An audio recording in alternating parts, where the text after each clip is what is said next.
L'accueil n'était pas très chaleureux pour le roi Charles III, ce mardi 6 décembre à Luton, au nord de Londres.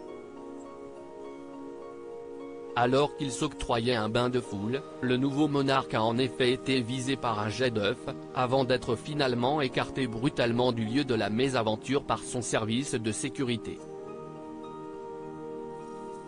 Un incident qui ne l'a cependant pas empêché de retourner à la rencontre de son public quelques instants plus tard, après avoir été déplacé dans une autre zone.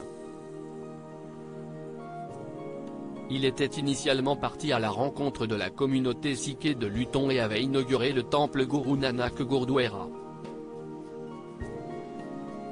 Cette escapade était aussi l'occasion pour lui d'essayer le nouveau système de transport en commun qui relie la capitale à l'aéroport de Luton.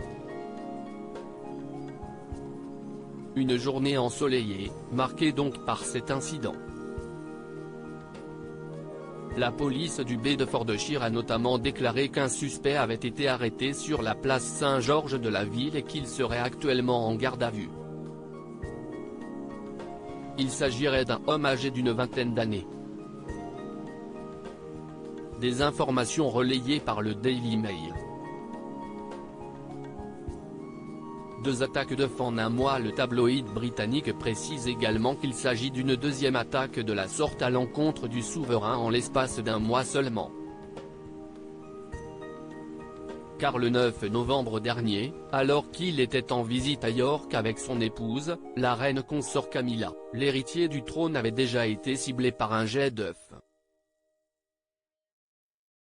Le coupable ? Un étudiant de 23 ans prénommé Patrick Tellwell qui, lors de son arrestation par la police, s'était présenté comme un activiste et ancien candidat du parti écologiste aux élections locales de 2019. Il a désormais pour interdiction de s'approcher à moins de 500 mètres du roi Charles III. Pour rappel, il n'est pas rare de voir un chef d'État être confronté à des incidents de la sorte. En septembre 2021, c'est Emmanuel Macron qui avait été ciblé par un jet d'œuf lors d'un déplacement à Lyon. Quelques mois plus tôt, il avait cette fois-ci reçu une gifle de la part d'un civil atteint l'Ermitage, dans la Drôme.